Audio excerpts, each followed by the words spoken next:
अनुच्छेद और अनुसूचियों के बारे अनुसूची बताई, जिससे हमें ये झलक देखने को मिलती है। उन्होंने राजकोषीय संघवाद के कई प्रमुख मुद्दों को ज्वलंत किया, जैसे लंबवत असंतुलन, क्षैतिज असंतुलन और विकास का असंतुलन, जिनको साधने के लिए 2015 से पूर्व योजना आयोग और वित्त आयोग थे। खास तौर से योजना आयोग का फोकस था राज्यों के बीच जो असंतुलन है, जो विषमताएं हैं, उनको साधने की कोशिश करना। इसी के लिए योजना आयोग का गठन हुआ कि वो अनुदान और कार्गिल फॉर्मूले के जरिए और विशेष राज्यों को विशेष दर्जा देने के जरिए इस विकास असंतुलन को साध सके। परंतु उन्होंने ये भी बताया कि योजना आयोग ने एक बिग बॉस की तरह काम किया। उन्होंने एक कार्टून के जरिए हमको ये समझाने की कोशिश करी कि कैसे सारे राज्य योजना आयोग के सामने एक कटोरा लेकर मांगने के लिए आ रहे हैं। 2015 के बाद इसमें बदलाव आया और नीति आयोग, वित्त आयोग और जीएसटी परिषद 3 मुख्य स्तंभ होकर उभरे भारत के राजकोषीय संघवाद के। फिर उन्होंने हमें ये भी बताया कि कैसे कई राज्य क्लेम कर रहे हैं कि जीएसटी की प्रणाली से उनको नुकसान हुआ। उनके अनुसार ये कहना जल्दबाजी होगी, इसमें हमें और वक्त चाहिए ताकि हम इसे समझ सके।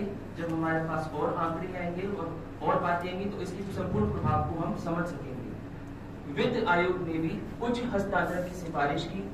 नीति आयोग ने सहकारी और प्रतिस्पर्धी संघवाद के बीच समन्वय स्थापित करने की कोशिश कर रहा है। उन्होंने कुछ सुझाव दिए, जिसके अंदर उन्होंने बताया कि नीति आयोग के तर्ज पर राज्यों में भी आयोग बनाए जाने चाहिए और नीति आयोग की भूमिका को और सार्थक बनाने के लिए उसके कुछ विशेष दायित्व भी हमको तय करने चाहिए। अगली वक्ता थी कुमारी शाइस्ता, जिन्होंने भारतीय संघात्मक शासन प्रणाली का स्वास्थ्य सेवाएं और कोविड-19 के संदर्भ में विश्लेषण। कुमारी शाइस्ता ने हमको बताया कि भारतीय संघात्मक प्रणाली अनूठी है क्योंकि यहाँ संघवाद में एकात्मकता है, केंद्र के पास ज्यादा शक्तियां हैं।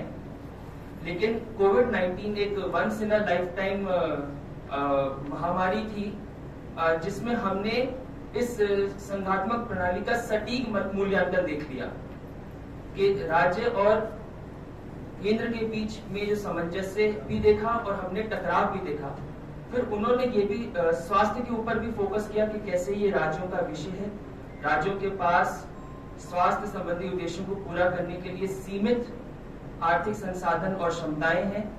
ऐसे में ये जरूरी है कि केंद्र सरकार एक स्वस्थ मंशा के साथ बिना भेदभाव के राज्यों का मार्गदर्शन करे और राज्य सरकारें बगैर किसी हीन भावना के इस मार्गदर्शन को दोनों हाथों से लें। और लास्ट में उन्होंने बताया कि यदि हम स्वास्थ्य की बुनियादी सुविधाओं को मिशन मोड में सुधार करें तो ये जो टकराव हमने देखा है, ये अगली अगर इस प्रकार की कोई महामारी आती है तो हम सामंजस्य से ज्यादा देखेंगे और टकराव की स्थिति कम से कम हो जाएगी। उसके बाद अगली वक्ता आई सुश्री राधा। उनका विषय था स्वास्थ्य आपातकाल और भारतीय संघवाद कोविड-19 महामारी के विशेष संदर्भ में। उन्होंने बताया कि भारत के संविधान में यदि हम विश्लेषण करें और यदि भारत में स्वास्थ्य संबंधी कानूनों का हम विश्लेषण करें तो हम ये पाएंगे कि कोई डेडिकेटेड या कॉम्प्रिहेंसिव इस प्रकार का कोई अनुच्छेद संविधान में नहीं है, ना कोई ऐसा कानून है जो हमें हेल्थ इमरजेंसी से निपटने में मदद करे। जैसे राइट टू हेल्थ, ये प्रत्यक्ष रूप से फंडामेंटल राइट के रूप में हमारे संविधान में नहीं है।